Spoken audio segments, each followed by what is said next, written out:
freaking first cut. Golly. Welcome to the First Cut Podcast. I'm Rick Gehman, and this is your DFS preview for this week's Mexico Open. Joining me to break it all down, Greg DuCharme is here. Hello, Greg. Happy President's Day. Rick, happy President's Day to you, too. Also, my wife's birthday. Happy birthday. Yeah. Wow. Yeah.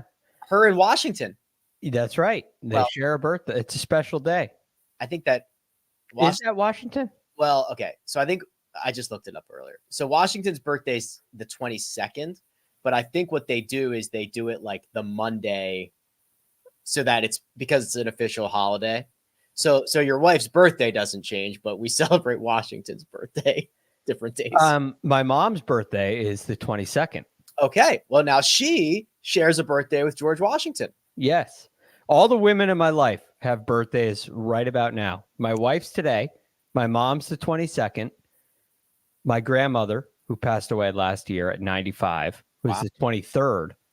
And my sister is March 4th. This is a big time of year for you. Don't forget any presents. It's a big time of year. Yeah. I mean, you thought Christmas was a big deal with presents. No. The end of February. Last of February. Valentine's Day through March. And the rest of the calendar year. Know how old George Washington would be today? I couldn't even guess. Neither could I, so I did the math. 292, that old man. Wow. I know. All right. Well, he left us too soon. He was born in 1732. It's just, once you go back that far, I get lost. 1732. Feels like yesterday. Feels like just yesterday. Yeah, we're coming up on an anniversary here in a couple of years.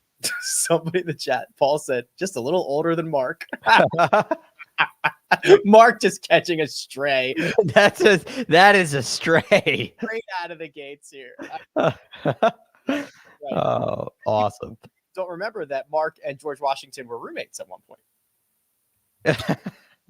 That's how old Mark is. But that was in the early 1800s? Yeah, that was at Valley Forge. They bunked together. All right. Well, I don't have a transition back to the Mexico Open, so I will just bring us right on back. And we are headed south of the border, Greg. It is Vidanta, Vallarta. Let's call it what it is. It's going to be a different looking field. The guys you're going to have to pay for $10,000 are going to be names that we haven't seen at that point yet. Tony Finau is the biggest name. Will Zalatoris did withdraw from this event on Sunday night. So Tony Finau is the favorite to win it, and we're going to go back to a full field with a 36-hole cut. Yes, love full field, love 36-hole cut. I'm a big fan of that. This is a kind of an interesting golf course. It's long, over 7,400 yards, par 71, and there's 5 par 3s. So you still get 4 par 4s, but there's a lot of long shots.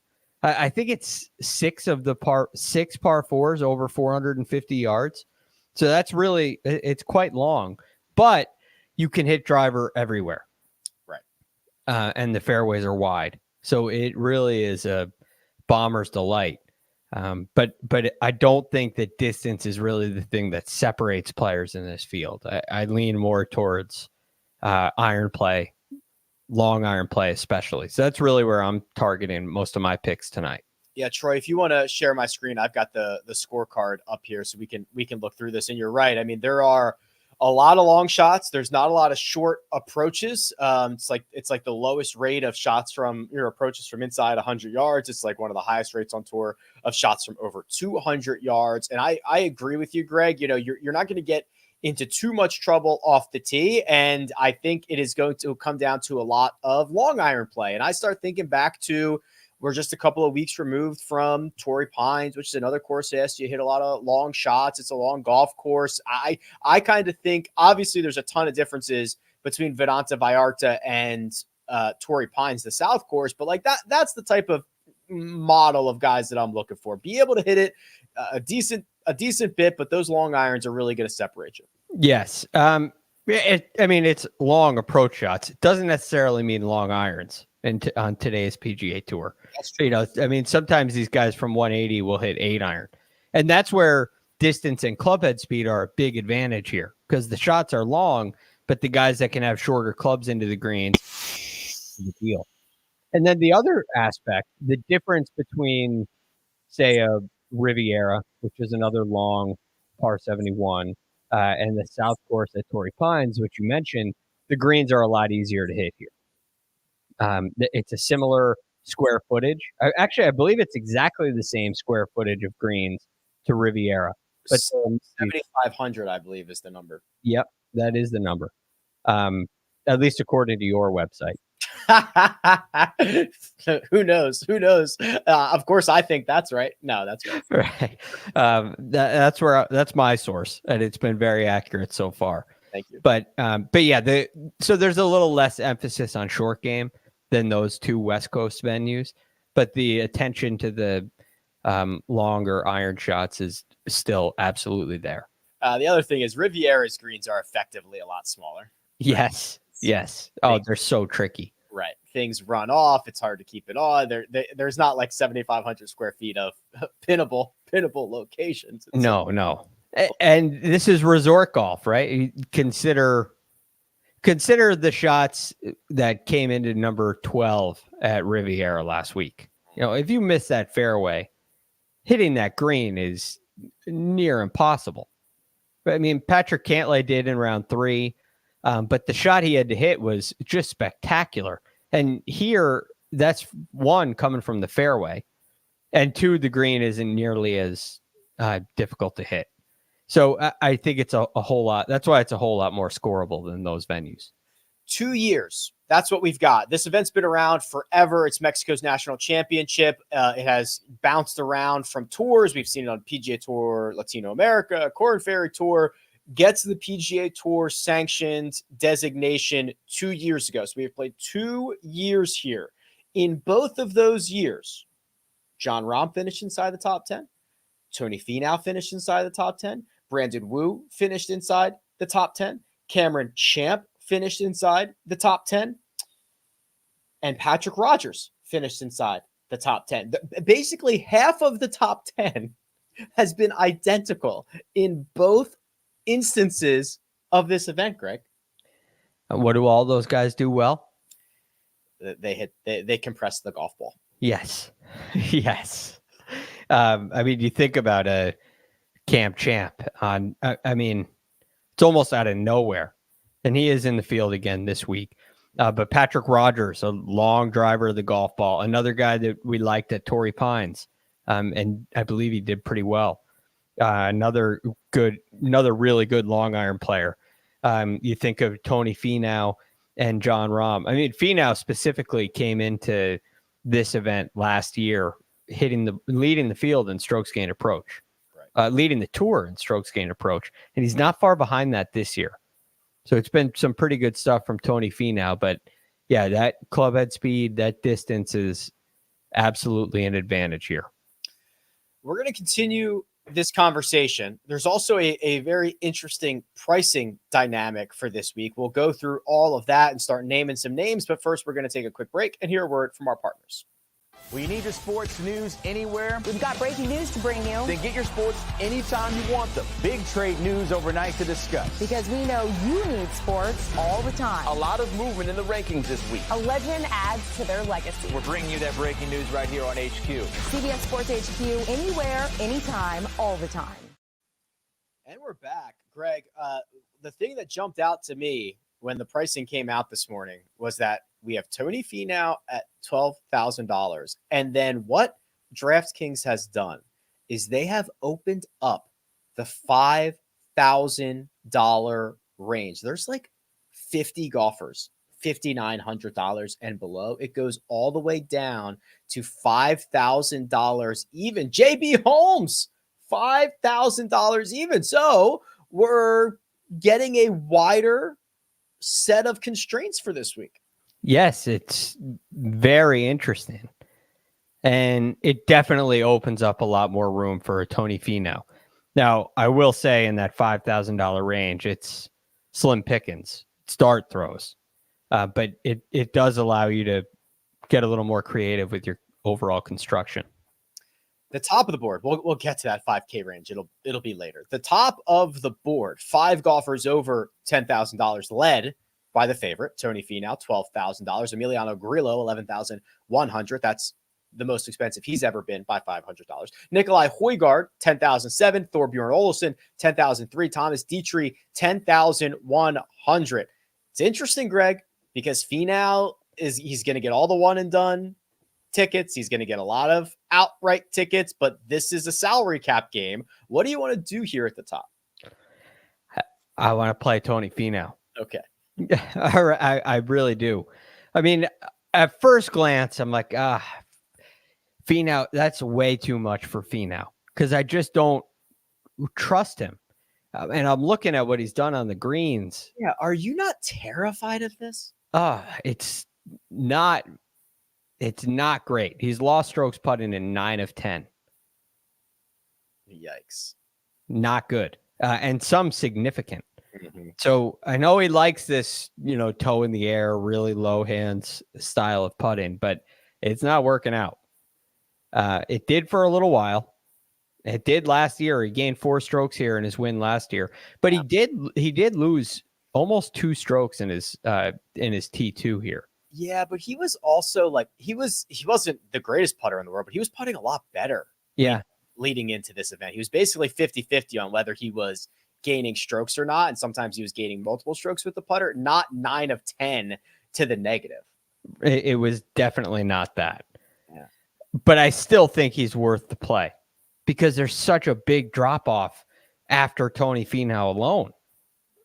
And you see it in the pricing, but I think it's worth it. I'm looking at some of these numbers here. Let's talk about some of these distance, yardage buckets. Yeah. I don't like basing it on that, but Tony Finau, 175 to 200, 8th in this field, 200 to 225, 1st in this field. Driving distance, all drives, 16th in this field. And that depends on how you look at it. Because on tour for the year for 2024, he's 10th in driving distance, all drives at 305 yards. So he checks every box that I'm looking at when I'm analyzing this event. I'm concerned with the putter, but quite frankly, I have concerns with everybody else in this field. And is there a chance that he comes back to a place where he's only finished a T2 or better in 2 starts? This might just be his spot. I was just clicking through, every year of his stats, and he's just always been a very good, I shouldn't say long iron player, a very good player from the farther proximities.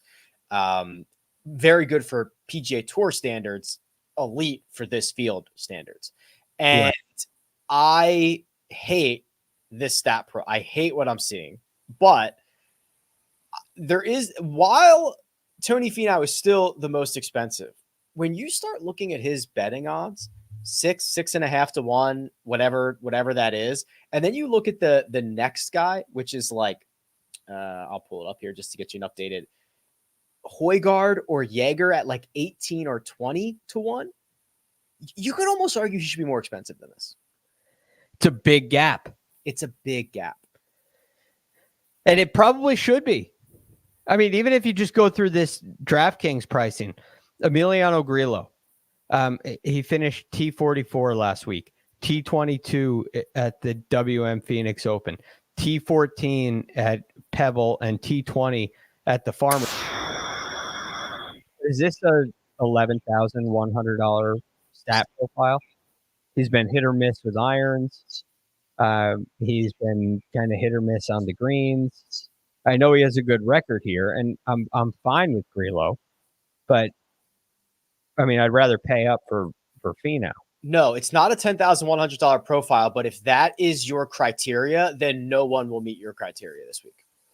Right. That's a very good point. It's a very good point. Will be worse than the salary it is assigned to. But if you compare Finau to Grillo, yeah, it's right. And I think there's a pretty significant gap there. I mean, there is clearly, and the good news for Tony, and the thing that I think will probably push me closer to Tony than I am right now is even losing 3 strokes putting, and that was just 3 measured rounds at Torrey Pines. He finished T6 because he's the long iron guy. He's the distance long iron guy. Even when the putter isn't working, he can put, and that field was significantly stronger than the field that he's going to get this week. So I'm not high on Tony now, but I have a feeling that when push comes to shove later in the week, I'm going to have to click a lot of his name. Yep. You're just going to have to click his name and figure out the rest from there. I mean, the other guy I like in this range would be, if I wanted a discount, right, I got to go down to Olesen, to Torbjorn. I think that's how he says it. I'll go with that. Thunder Bear. Look at what he's done around the world approaching the green. Yeah. I mean, really, really good stuff. You're talking about, what, 9 in a row? Gaining strokes and 9 in a row. He won his last start. He plays primarily on the DP World Tour. We haven't seen him since the Open Championship on like a PGA Tour event, but he's coming off a win. I mean, he just won 3 weeks ago and played well in Dubai, played well in South Africa, played well in Spain. He's played well all over the place. Yeah. And you're seeing why not Mexico? Why not Mexico? Right. Seriously. I mean, it is a really strong stat profile with really good results. And probably not a huge difference in strength of field in this event in Mexico and events on the DP World Tour. It's actually really interesting. Do we have a number yet on this field? Not yet, but that's actually a good call. I will. Yeah. I'd be very curious, because I'm always concerned with guys that play all DP World Tour and looking at the columns here on rickrungood.com and seeing, okay, well, I mean, it gives you an idea of what they're best at, but it's relative to the field. Correct. You know, and I feel like this stat profile of Torbjorn holds up against this field. If it was Riviera last week, I probably would have backed off a little bit. He also would have been probably a 6K guy or 7K guy. So it works here for me.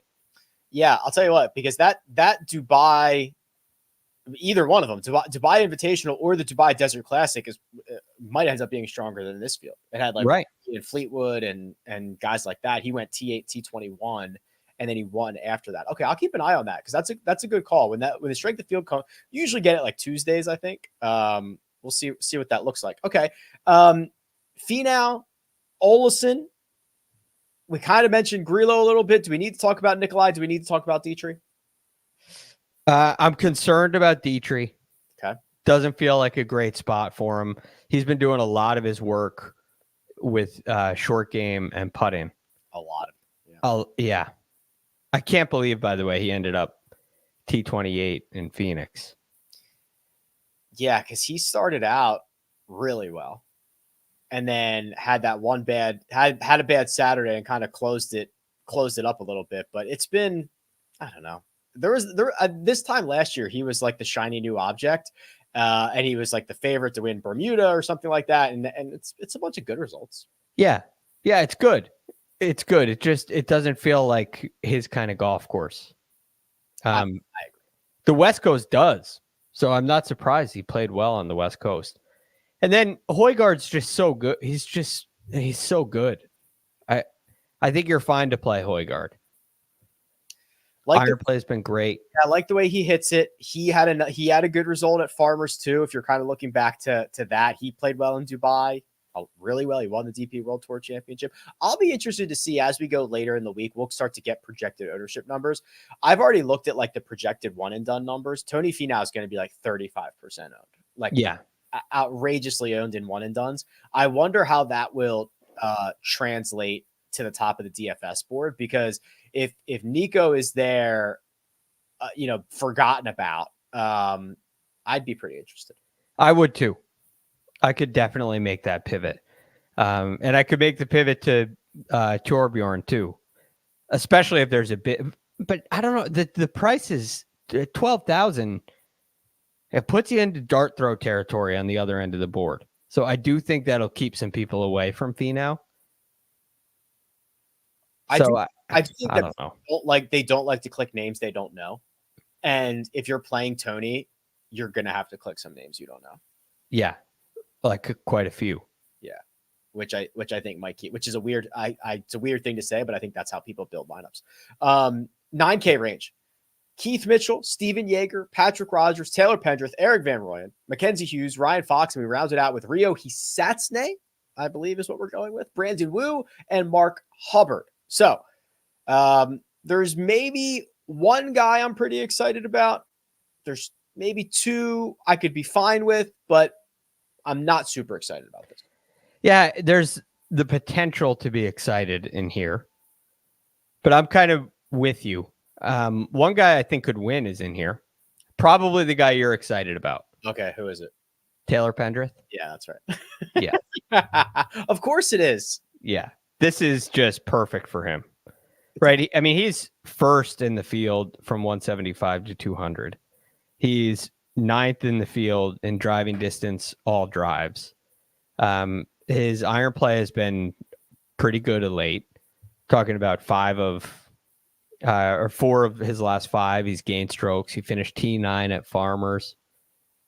What angle do you want to go from? Do you want to go from like distance? Okay, he's got that. Do you want to comp it to the long iron shots at Torrey? Okay, T9 there. Do you want to do the like tropical locations? T15 at Mayakoba, T8 in Bermuda, T10 and Sony. Like what angle do you want to come from? Taylor Pendrith checks the box. Yeah. Probably my one and done play. Yeah, that would be pretty good. I've got a sneaky one that I'm thinking about. I haven't decided yet, but I think Pendrith is a really good one. So definitely a play in my DFS lineup. I'd actually prioritize him over Finau. Like if I couldn't get Finau and Pendrith in the same lineup, I would go with Pendrith and I'd pivot off of Finau. My read. Maybe that's the wrong choice. I might change that over the next couple days, but I think that's where I am right now. Pendrith is the one that, yes, clearly stuck out to me. There's a couple, maybe one or two more I could be interested in, but where are we headed after that? Right below him, 9,500 EVR. Okay. Kind of has my interest. He has a T33 here in just one start. He was T20 at Pebble, T25 at the American Express. He won in Mexico already this year in the fall. And his name popped up in the 200, 225 range. He's ninth in this field in that category.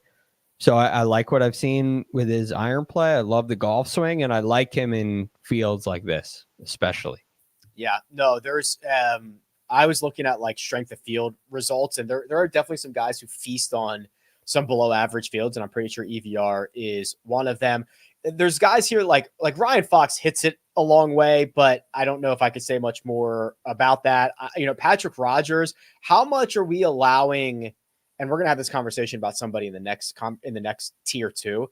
How much are we allowing course history to drive the ship here? Patrick Rogers, back-to-back top 10s at this event, missed the cut at Genesis, didn't play particularly well at Pebble, did have a better result at Farmers. Steven Yeager's got back-to-back top 20s, didn't particularly play well at Pebble, did play well at Farmers, and has been playing well before that. Like, how much is the and then Brandon Wu's in this range as well, the third and the second. How much are we giving credence to that over recent form? Well, we're definitely giving credence to it over recent form. And one reason is, but you got to look at how, like, why is the recent form the way it is? Now, so let's look at Brandon Wu. I think he's the strongest example of this. So Brandon Wu he's one of those guys finished in the top 10 both times here. You look at what he's done. What's that? Finished in the top 3 both times. Top 3 both times. Yeah. So he's clearly comfortable with the golf course. His results: a cut, T47, cut, T18, T58. It's not great. But look at what he's done with his approach play. Right? It's 3, 7, 8 out of the last 9. He's gained strokes approaching the green. Putter's been cool, but you come to a place here in Mexico where you have 2 top 3s and you've gained 8 strokes putting and 5 strokes putting here. Clearly, he feels it here. So I don't think there's a big, I think he's capable of performing really well here again. And those results are probably more strength of field related. Or the, you know what I'm saying? They're probably more strength of field related than him struggling. That is interesting. And I agree that you got to look a little bit deeper at some of these. The approach play is a lot better than I thought it would have been for Brandon Wu. Runner-up right 2 years ago, 3rd place finish last year. Anybody else? Patrick Rogers is just, it's tough for me. So I prefer Pendrith over Rogers. That would be my pivot. I prefer Wu over Rogers, but he's not bad. Jaeger just feels so safe. Yeah, Jaeger might just be the guy, admittedly. Yeah, he had that close call at Farmers, which is great. He hasn't missed a cut since Harbortown last year. We're coming up on a year. And Pebble was such a weird week with the weather and all that stuff, and it gets shortened to 3 rounds. Like, it just was so bizarre, and that was his worst start by a mile in the last year. He's got a couple of top 20s here. Maybe it's just Jaeger. And he showed at Farmers finally that upside. Like, with all these results and the great iron play and the great driving that he's displayed, finally we get like, a T3 is in the cards. Like, yeah, I mean, if you watch the Farmers, a win is in the cards for Steven Jaeger. He could win. And for a long time, I was just questioning, okay, their stats are great, but the results are nowhere. Like, what does he have to do to finish in the top 10? Yeah. And I feel like he may have broken a seal there. So I'm fine with Jaeger too. So I guess that leaves us with Pendrith, Jaeger, Wu would be my 3 guys here.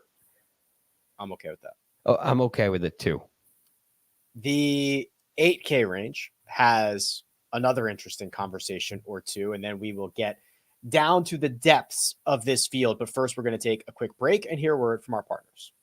The madness doesn't just happen. Yo, get ready! And although it's marked on our calendars each year, it's built by moments of mayhem before. And the crowd goes crazy! And it begins to bubble long before it bursts. Sure, madness and March may go hand in hand, but it starts right here. And we're back. The $8,000 range starts with Davis Thompson, Doug Gim, Jake Knapp, and Cam Champ. The middle, Aaron Rye, Charlie Hoffman. The bottom, Justin Suh, Michael Kim, Maverick McNeely, and Austin Eckroat. Okay, Greg, where do you want to start here? Well, my guess is the guy that you're most curious about is Cam Champ. That's right. I don't want to start there, though. Oh, okay. The top 3, the guys right above Cam Champ, I like all of them more than Cam Champ. So that would be Thompson, Gim, Knapp. Thompson, Gim, Knapp. Maybe you could talk me off of Doug Gim, but I really like what I'm seeing out of Davis Thompson. Okay. I know he's a guy you drafted a lot of in late rounds a season long, and I think this is a great week to have him. The Waste Management Phoenix Open, he gains 4 strokes approaching the green on an iron play specific golf course, finishes T15, did miss the cut at Farmers, still gained strokes approaching the green, gained strokes approaching the green at the Amex and the Sony. The putter has, in 3 of those 4 events, he's actually gained strokes. The one area of concern has really been the driver, and I don't think that's a big area of concern here at all. Yeah, because he is he's quite sound on some of these longer proximity. Yeah, I mean, this is the week to run him out if you got him, I suppose. So yeah, I mean, he's 5th in the field from 200 to 225. He's 8th in the field in driving distance, all drives. I'm very comfortable with Davis Thompson in this spot. Okay. We'll hit another one of those guys. I'm definitely team Knapp. Yeah, I know you are, and I get it here. played great at Farmers, T3 there. Played well enough at Phoenix, T28. That's a much stronger field. And, you look at it looks to me, Greg, like he started to just get comfortable, right? Comfortable on the PGA Tour after coming up from the Korn Ferry. Game is looking good. I'm ready to rock. Yeah. Yeah. There's not a whole lot to talk about because there's not a lot of data, but there's a lot of club head speed. Mm-hmm. I think he's shown he can play with the irons. And I think you're right that he's comfortable. Is this your sneaky one and done play? No, but my sneaky one and done play is in this range. And we have not talked about him yet. That's how sneaky he is. Okay. So there's no way it's Camp Champ. No, God. Okay. So that means it's Maverick McNeely. Yeah, it is. Yeah. Good job, Greg. Yeah. Too well. Hey, I like McNeely. My hunch here, and I said this on my DFS preview today, and I want to be very cautious about this because I'm not comparing him to Will Zalatoris. I knew you were going there. But I am seeing a profile that resembles it, meaning he's knocking off the rust after coming back from an injury. He's getting better every week, and he's back to doing the things that he always does well, doing it well. So he's falling back into his game.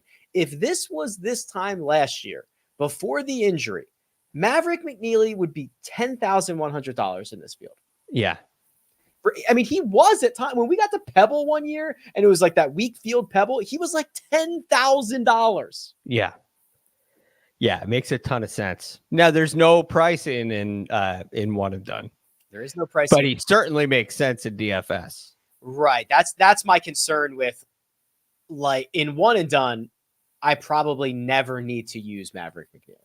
Exactly.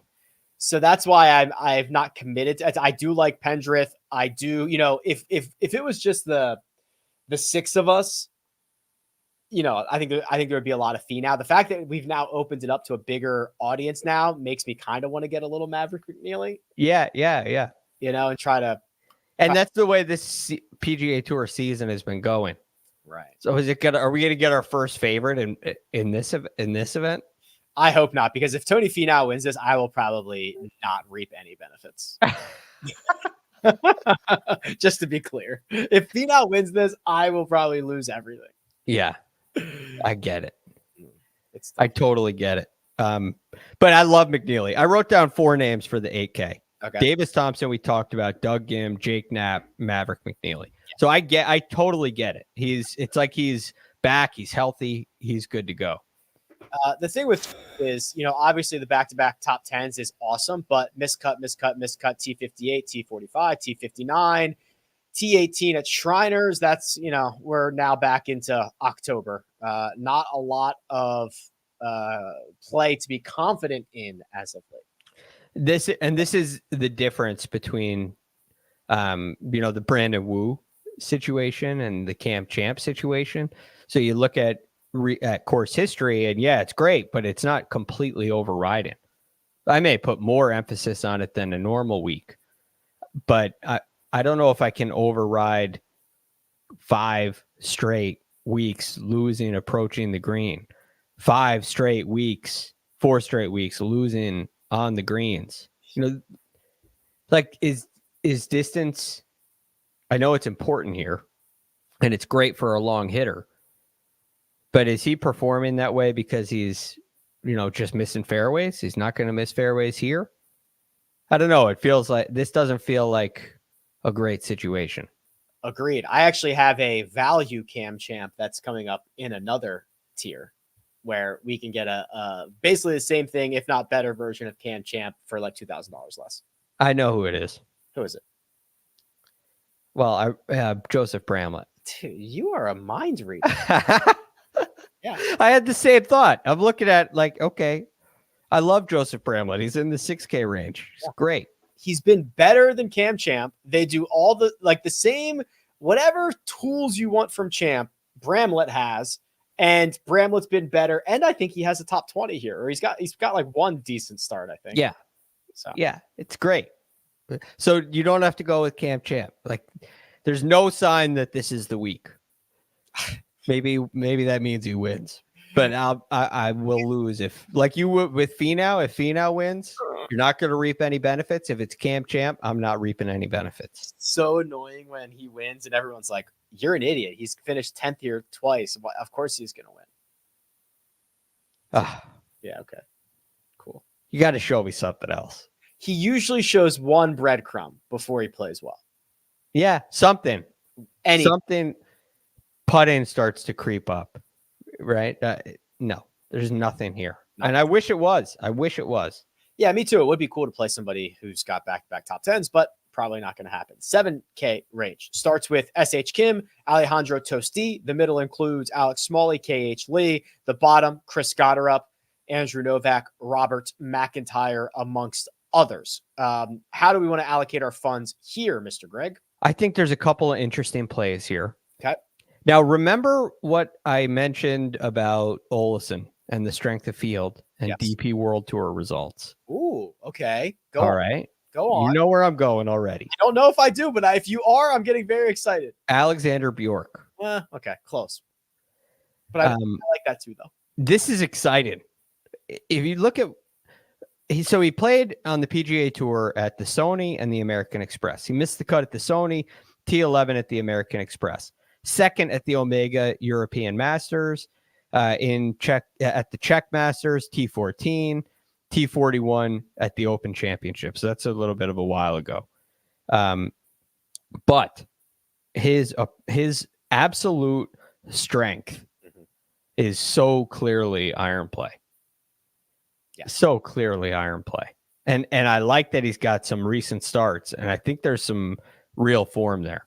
So I'm very interested in Alexander Bjork at 7,300. That's a good one. The one that I stumbled my way into earlier was you were heading down this strength of field path.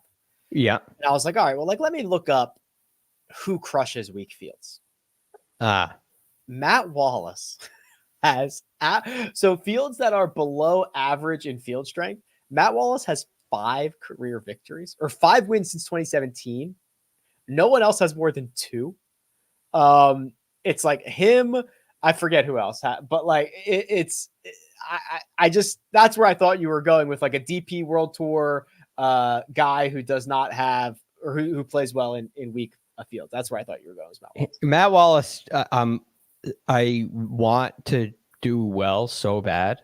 And he just feels like it's an underperformance to me. He has his last 8 on the DP World Tour are awesome. His last 8 on the PGA Tour are all pretty bad. It's a good point. It's true. It's a good, the field thing's a good point. Maybe he's worth looking into, but I've just been hurt before. I'm ready. So I'm probably not going there. Get hurt again. All right. Well, you go for it. I'm going to save $100 and go with Bjork. You go with Wallace. The other guys that I think are remotely interesting, S.H. Kim. I feel like both you and I are kind of like S.H. Kim truthers. He's probably been best of anybody in this range. He finished 24th here last year. Vincent Norman also kind of likes these weaker fields. He won. I always confuse Barracuda and Barbasol. He won one of those. He also won the Irish Open at the end of last year. Finished 8th here. Hits it a mile. But that's about the only things that excite me in the 7K range. Yeah. I got another one for you. Please. K.H. Lee. Okay, let's see. All right. K.H. Lee has missed his last 2 cuts. I love it already. But he finished T25 at the American Express. And he has this ability to show up and go crazy. Yes. Right, which I like. He also he popped up in 175 to 200. He's 9th in this field. That's really all I got. But I just feel like this convincing argument, and then just that's about all I got. That's about it. But I love this. I love the price at 7,500. I just feel like it's too low for his upside. Yeah, I mean, he wins once every 13 months, something like that. Yeah. And why not here? Let me see his results here. Nothing. Never played here. Oh, this was the other thing, though. Any semblance to TPC Craig Ranch? Are you asking me or are you telling me? I'm asking you. I could see a little resemblance, potentially. Craig Ranch, if I remember off the top of my head, is like it's got massive greens, right? Massive fairways. And then let me see if I can. I don't even, actually, they're not. It's not even on the schedule this year, so I took it off my. I'd have to pull it. Yeah. I'd Okay. have to pull it a different way. Massive greens, massive fairways, kind of like here. So that crossed my mind when I saw KH Lee's name. Not a strong case, I get it. Yeah, I want to look up what the winning scores were. Like mid 20s here. Well, 24 under for Finau, 17 under for Rahm. I think the winds can blow. If the winds blow, you might get upper teens, and if it doesn't, you're gonna get like mid 20s. Right. Yeah. All right, I got one more guy for you. Yeah, sure. I actually really like this guy. Okay. Another guy, typically pretty inconsistent, but can go crazy sometimes. Nate Lashley. And he's actually been playing better. Yeah, I mean, he has missed 4 out of 5 cuts. Yeah. But the one that he made was a T3 at the Farmers. Right. And in this field, he is 4th from 175 to 200. What about the last time he went to Mexico? T10. T10. So there's some potential for a Nate Lashley. Can I tell you that this is completely off? Well, it's 99% off topic. So my wife was like, "Hey, we have this it's like my mom. I think it's like her parents' 50th wedding anniversary at some point this year, and they're like, okay. we want to do a family vacation." And I'm like, "Oh God!" All right, I mean, I'm thinking 30 people. This is going to be a nightmare. It's going to be an absolute nightmare. It could be an issue. Can I have a reservation for 30 tonight at 6? Yeah, right. No. There's going to be no, you can't do anything with a group that big, let alone it's just impossible. I'm like, where are they talking about going? She's like, I don't know. Here, this resort or whatever. It's in Mexico. I type it in. It is I don't think it is the resort, but it's walking distance to El Cardinal at Diamante. So I'm like, I'm in. Yeah, let's go. Get the passports ready, honey. We're going to Mexico. Going early. We'll go 2 days early. I'm all in on this. And there's all these golf courses around it. I'm like, all right, I don't even care anymore. You just picked the greatest resort. I'll go. Oh, that's not bad actually. Resort, 30 people. You'll do better. I think we'll definitely do better at I think it's the only way. But. Right. Because there's going to be everybody who's eating dinner there is going to be at the resort anyway. Correct. So, I mean, you might not get one table. No, that might be a good thing. Yeah, exactly. Okay, well, that was my little tangent there. But yeah, Nate Lashley, I'll try to beat his score when I get to El Diamante. Good luck. $6,000 range. Dylan Wu, Tyler Duncan, Harry Hall at the top. The middle, Joe Highsmith, Jacob Bridgman. Getting into some names that you might not have heard before. Cristobal del Solar just shot a 57 on the PGA Tour, or Korn Ferry Tour, excuse me. Bottom of the range, Neesmith, Molinari, that's Francesco, Lauer, Kevin Chappell. So this is the names that people don't like to click. Nope. And you're going to have to. Well, if you want to play Finau, you're going to have to. There's a couple of interesting names in here. So first, Joseph Bramlett. We already talked about him. Correct. Top choice, 6K range, Joseph Bramlett. I tend to agree. He is the $2,000 cheaper, better version than Cam Champ. Let me just confirm. I thought he did have one Mexico start. He's got 2. He missed the cut in 2022 and finished 10th last year. This I hate that Cam Champ is going to beat Bramlett by 30 strokes this week because of all this setup, but this is objectively much better. It's definitely better. Yeah. You have some good starts. I mean, it could be better. It's not great, but that's why he's 6,800. No, it's not great, but Champ is bad. Yes. And way overpriced. Right. Bramlett's probably accurately priced, maybe slightly underpriced. Yeah. Probably pretty accurate. I'm cool. So I'm in on Bramlett. Absolutely. Now, from here, we start getting into, gut feelings. Yep. What are your thoughts on Chan Kim? I was looking at him earlier.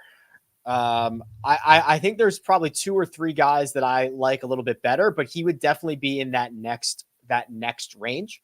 So there's a couple of these guys so he won back-to-back starts on the Korn Ferry. Is getting his feet wet now on the PGA Tour. He's missed 2 cuts, but the T14 at the American Express was his best one. There's another guy just kind of like this who looks like he's starting to grow into his PGA Tour self. But yeah, I mean, Chan's probably like the 5th one in this range for me. Parker Cootie? No, it was actually Highsmith. Oh, okay. So let me pull up Highsmith's. Joe Highsmith from he played at Pepperdine.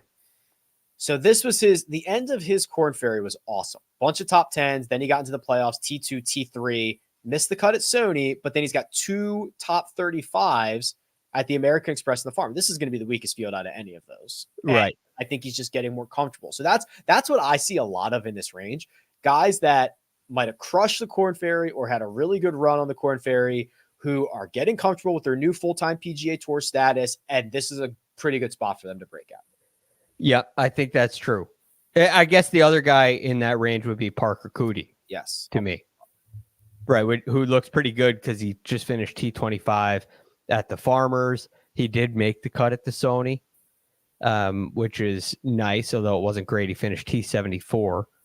And he didn't quite have the record of the other guys on the Korn Ferry Tour, but some pretty good results. Good enough to get him a tour card. Good enough to get him a tour card. Yep. But it was really good stuff at the Farmers, which I think is nice. He putted better each and every week. Yep. Jorge Campillo would be one that has my attention. So Jorge Campillo is primarily playing DP World Tour and just finished 5th in Qatar. Actually, he's crushed Qatar the last 2 times he's played it, has made a bunch of cuts over there. Fairly well-rounded golfer. You can get some decent play out of him. He's like a true professional. Like he is not a guy trying to find his foot. Like he can hit the golf ball. He can golf his ball. He's at 6,400. Yep, I completely agree. And I got one more that I like. Mm-hmm. Justin Lauer. Okay. He's made 4 cuts in a row, which is good. He's gained strokes approaching the green 4 events in a row. Nice. Which is great. His putter has been a struggle, but he does pop up in the 200 to 225. He's 6th in this field from 200 to 225. Wow. Okay. Which is pretty nice. I'll take it. So yeah, I'm curious about that. I don't think he has any starts here. Oh, he does. T64 in 2022. Years ago, he played the first edition. Okay. First edition. So another option, and he's cheap. Now, something I rarely say, the $5,000 range. A lot of golfers. I think I counted 51 of them earlier. Yeah. Chandler Phillips, Max Grazerman, Patrick Fishburne amongst the top. The middle, David Lipsky, Nico Echeverria. The other Cootie, Pearson. Actually, isn't Pearson the better one? Well, he's the one who won on the Korn Ferry Tour. Maybe that's what I'm thinking of. He's 5,500. Then it goes down to Flatman, JB Holmes, Raul Porreta, Jose Antonio Safa. And are those positive projected points? They are. That's got to be wrong. Okay. That's got to be. Actually, I don't think I have data for Porreta or Safa, which is screwing it up. And the J. I don't know what's wrong. I got to fix that. But yeah. Okay. That is wrong.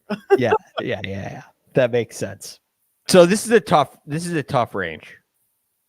It's really tough, in my opinion. I don't think there's a lot here that you really like. I think there are a couple of educated guesses you can make. Yeah. One of them may be like Hayden Springer, who played really well at Farmers, finished T33, putted the eyes out of it. That's the only issue there. I guess my favorite kind of dart throw would be Rico Hoey, another guy in that getting comfortable on the PGA Tour. Hasn't made any cuts yet. He was like first round leader and didn't make that cut. Yeah, that was Amex. Correct. So, I mean, it is a 3-round miscut. It wasn't a complete fall off in one day. Right. But I think he has a lot of game. And then there's one other name that I hate, but he keeps coming up.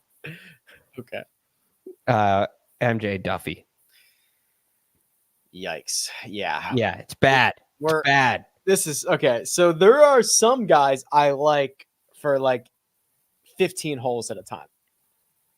Norman Zhang. I'm glad you mentioned Hayden Springer. Hayden Springer has the third highest rate of gaining 5 or more strokes over the last 100 rounds. Now, he doesn't have as many rounds as everybody else does, but he is a very high risk, high reward, very high risk, high reward player. Yeah. He at the Amex, I believe, was right there with Hoey, not the leader, but close, and missed that cut. Tom Whitney is a decent approach player who played well at Farmers, 13th there. But when you start talking about 36 or 72 holes for some of these guys, I get quite concerned. Yes, but there's so many of them. So here's why MJ Duffy crosses my list. Mexico, Worldwide Technology Championship, T38th. Mm-hmm. And driving distance, all drives, 4th in this field. And 175 to 200, 2nd in this field. That is literally all I got. He missed the cut here, the only start he has. It's a very good driver, or at least a long driver. Hits it hard. Yeah, hits it hard, which could be good. Might be a Cam Champ situation. That's okay. People are going to love Cam Champ this week. Yep, but he's 5,800 and hasn't finished in the top 10 back-to-back years. Yeah, but Cam Champ's $3,000 more expensive. Yeah. Yikes. Okay, well, we should probably stop there because that was terrifying. Yeah, it's terrifying. Oh boy. I like that they've gone down that far, but you just don't like what's down there. Yeah. I mean, there's a couple other names like Trace. What about Trace Crow? Okay, he was the other. He played well at Farmers too, right? Yeah, he played well at Farmers. I like that. I mean, you have a CT Pan who's been terrible, but is like an established player at least. Yeah, Malnati's there who can get hot. He's played well here. He's like 5,900, I think. Callum Tarrant. Why? I can't believe this guy is $5,600 in this field, and he should be. He's been bad. I know. He was so terrible. So excited for him. One of the guys last year I thought was going to have a big year, and it's been a disaster. God, golf is hard. It's hard. It's really hard. I mean, all right, I'm done. You know what else is not, it's not hard? Putting your one and done selection in, which you have to do by Thursday morning. We have to do it by Tuesday because that's when we're going to be back for the preview pod. Big thanks to producer Troy, who does all the hard work behind the scenes. That's Greg DuCharme. You can find him at The Real GFD, and you can find me at Rick Run Good. This has been The First Cut. We'll catch you next time.